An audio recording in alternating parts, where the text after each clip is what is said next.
Okay, example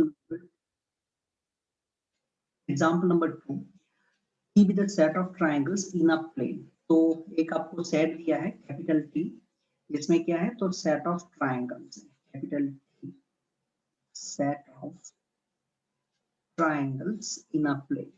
और ये जो सेट है उसके ऊपर एक रिलेशन डिफाइन किया है कैपिटल R। कैपिटल R में T1 एक ट्राइंगल है, T2 एक और ट्राइंगल है, T1 एंड T2 और ट्राइंगल। ये दोनों की जो ऑर्डर पेयर है वो हम R में लिखेंगे। उसकी कंडीशन क्या है तो T1 is congruent to T2, मतलब कॉन्ग्रुएंट ट्राइंगल की जो ऑर्डर पेयर है वो हम R में लिखेंगे, बराबर। ये हमारा सिंबल है कॉन्ग्रुएंट ट्राइंगल के लिए। तो T1 एंड T2 अगर कॉन्ग्रुएंट है तो फिर उनका ऑर्डर पेयर कैपिटल R में लिखेंगे। हमें प्रूव क्या करना है, हमें प्रूव करना है रिलेशन जो है वो इक्विवेलेंस है। तो इक्विवेलेंस के लिए हमें तीन चीज प्रूव करनी पड़ती है। तो रिफ्लेक्सिव, बराबर, means for every small a belongs to capital A का इटसेल्फ के साथ पेयर रिलेशन R में होना चाहिए, मतलब रिफ्लेक्सिव। इसके बाद आता है सिमेट्रिक। सिमेट्रिक में क्या होता है तो AB बिलोंग्स टू R, ये हमें एक्सेप्ट करना होता है और हम प्रूव करते हैं BA बिलोंग्स टू R, इसको हम सिमेट्रिक बोलते हैं। एंड थर्ड हमें प्रूव करना होता है ट्रांजिटिव, मतलब कि A B का ऑर्डर पेयर R में है, फिर एक ऑर्डर पेयर B से स्टार्ट हो रहा है, मान लो वो BC है, BC बिलोंग्स टू R, ये हम एक्सेप्ट करते हैं और फिर हम प्रूव करते हैं ऑर्डर पेयर AC ये कैपिटल R में है, बराबर। तो अगर relation reflexive, symmetric and transitive तीनों हो जाता है तो उसको हम इक्विवेलेंस बोलते हैं। तो स्टार्ट करते हैं रिफ्लेक्सिव से। अब रिफ्लेक्सिव के लिए सबसे पहले तो हमें क्या करना पड़ेगा, तो कैपिटल T से एक एलिमेंट लेना पड़ेगा। लिख दिया let T1 belongs to capital T। करना क्या है, एक का इटसेल्फ के साथ पेयर। तो यहाँ पर हम देखेंगे T1 का T1 इटसेल्फ के साथ, T1 का T1 के साथ ही ऑर्डर पेयर बनाएंगे और देखेंगे कि वो रिलेशन R में है या नहीं है। कंडीशन क्या है, तो T1 एंड T2 का ऑर्डर पेयर आप रिलेशन में कब लिख सकते हैं, अगर वो दोनों ट्राइंगल कॉन्ग्रुएंट है तो इधर आप दोनों जगह पर T1 लिख दो, जो कंडीशन है उधर दोनों जगह पर T1 लिखो और फिर हम हमारे नॉलेज के हिसाब से आंसर देंगे। तो T1 congruent to T1, triangle 1 एक ट्राइंगल है वो खुद को कॉन्ग्रुएंट होता है, बराबर। तो ये तो हम जानते हैं कि triangle 1 is congruent to triangle 1, this one is true. तो अगर ये ट्रू है, ट्राइंगल 1 एंड ट्राइंगल 1 एक दूसरे को कॉन्ग्रुएंट है, इसका मतलब क्या हुआ, जो हमारी कंडीशन है वो कंडीशन को ये जो ऑर्डर पेयर हमने लिखी है T1 वो सेटिस्फाई कर रही है। अगर वो ऑर्डर पेयर सेटिस्फाई कर रही है तो T1 T1 कहां पर चले जाएंगे, बिलोंग्स टू R। और जैसे ही वो ऑर्डर पेयर R में जाएगा हम बोलेंगे जो R है वो रिफ्लेक्सिव रिलेशन है, बराबर। तो ये तो हमारा हो गया रिफ्लेक्सिव, डन। अब बात करते हैं सिमेट्रिक की। अब सिमेट्रिक में हमें क्या करना होता है, ए बी हम एक ऑर्डर पेयर लेंगे और उसको फ्लिप करके चेक करेंगे। तो फिर हमने सेकेंड सिमेट्रिक लिखना स्टार्ट किया, लेट T1 एंड T2 का जो ऑर्डर पेयर है वो R में है। अब T1 T2 का ऑर्डर पेयर R में है, इसका मतलब क्या, इसका मतलब है T1 is congruent to T2, बराबर। इसका मतलब ये हुआ। अब T1 कॉन्ग्रुएंट टू T2 बोलो या आप T2 कॉन्ग्रुएंट टू T1 बोलो, वो दोनों एक ही है, उनका मीनिंग एक ही होता है। T1 कॉन्ग्रुएंट टू T2 बोलो या ट्राइंगल कॉन्ग्रुएंट टू ट्राइंगल 1 बोलो, दोनों एक ही है। तो इसका मतलब ये हुआ कि हमने दो जो एलिमेंट थे ऑर्डर पेयर के उनकी पोजीशन चेंज की, तो भी जो हमारी कंडीशन है वो कंडीशन ट्रू रहती है। इसका मतलब फ्लिप करने पर भी ये ऑर्डर पेयर R में आएगी। और अगर फ्लिप करने पर ऑर्डर पेयर R में है तो फिर हम इसको क्या बोलते हैं, ये जो रिलेशन है वो एक सिमेट्रिक रिलेशन भी है। तो ये हमारा सिमेट्रिक रिलेशन हो चुका है। अब आएगा जो थर्ड नंबर है वो है ट्रांजिटिव।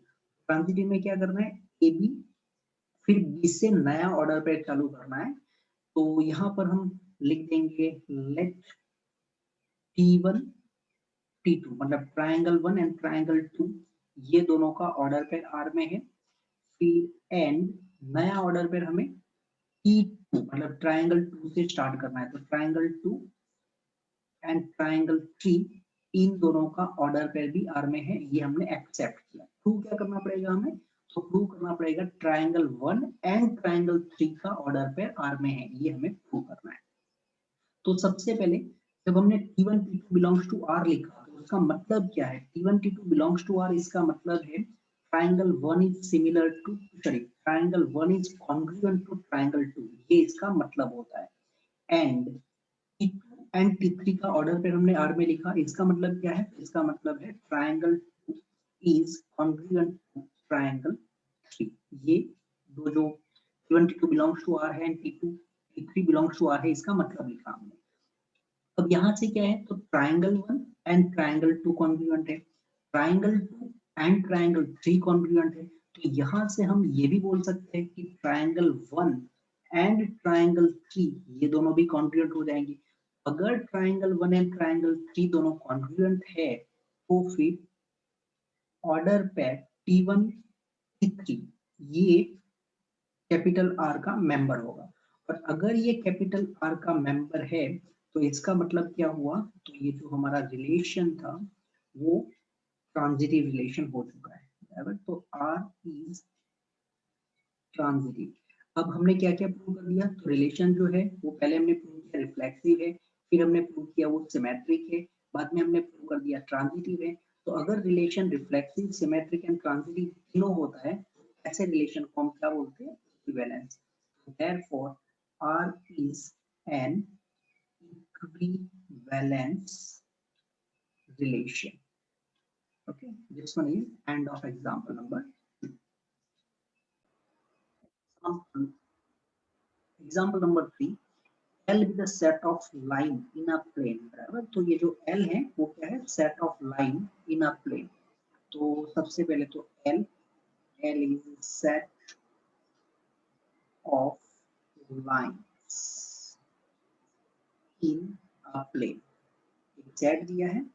उसके बाद उन्होंने रिलेशन डिफाइन किया है in L, relation capital R, उसमें हम लाइन 1 L1 मतलब लाइन 1 एंड L2 लाइन 2 ये दोनों की ऑर्डर फिर हम आर में लिखेंगे। उसकी कंडीशन क्या है, L1 is perpendicular to L2। तो मेन जो है वो हमारे लिए कंडीशन है कि कब ऑर्डर पेयर जो है वो आर में लिखना है। तो यहाँ पर है capital R set of order pair L1 and L2 if line 1 is perpendicular to line 2। तो हमें क्या प्रूव करना है, तो हमें प्रूव करना है जो रिलेशन है वो सिमेट्रिक तो है but neither reflexive not transitive, ना तो ये रिफ्लेक्सिव है ना तो ये ट्रांजिटिव है, ये हमें प्रूव करना है। तो शुरुआत करते हैं फिर। सबसे पहले रिफ्लेक्सिव, रिफ्लेक्सिव मतलब क्या, तो L1 मतलब लाइन 1 उसके साथ लाइन 1 इटसेल्फ दोनों जगह पर हमें सेम लिखना है, बराबर। रिफ्लेक्सिव का मतलब दोनों जो एलिमेंट है वो सेम रख के चेक करो। तो L1 लिखा हमने। अब यहाँ पर कंडीशन के अंदर भी रख के चेक करो, तो कंडीशन के अंदर L1 परपेंडिकुलर टू L1 ये लिखने के बाद हमें जो हमारा नॉलेज है लोअर स्टैंडर्ड का उसका यूज करना है। तो क्या लाइन खुद को परपेंडिकुलर होती है, लाइन 1 जो है वो खुद को मतलब लाइन 1 को परपेंडिकुलर है, ये तो पॉसिबल नहीं है, बराबर। तो line 1 is perpendicular to line 1 is not possible, या तो इट इज नॉट ट्रू, बराबर। ये जो है वो ट्रू नहीं है, मतलब जो कंडीशन है वहां पर हमने दोनों जगह पर L1 लिखा, फिर हमने हमारे नॉलेज के हिसाब से देखा तो वो तो ट्रू नहीं है। तो अगर वो ट्रू नहीं है तो इसका मतलब क्या हुआ कि L1 का L1 इटसेल्फ के साथ जो पेयर है वो हमारी कंडीशन को सेटिस्फाई नहीं कर रहा है, इसलिए ये ऑर्डर पेयर आर के मेंबर नहीं है। और अगर ये आर के मेंबर नहीं है तो हम बोलेंगे कि जो रिलेशन है वो रिफ्लेक्सिव नहीं है, बराबर। तो ये हमारा पहला हो गया कि रिलेशन रिफ्लेक्सिव तो नहीं है। अब बात करते हैं सिमेट्रिक। तो सिमेट्रिक के लिए हमें क्या करना है, सबसे पहले तो हम एक ऑर्डर पेयर एक्सेप्ट करेंगे आर में, let L1 L2 belongs to R, एक ऑर्डर पेयर हमें एक्सेप्ट कर लेना है L1 L2 belongs to R. और प्रूव क्या करना है कि इसका जो फ्लिप है मतलब L2 एंड L1 की पोजीशन चेंज करेंगे तभी वो पेयर जो है वो आर में रहेगी, बराबर, ऐसा हमें चेक करना है। तो अभी तो हमें सिमेट्रिक प्रूव ही करना है।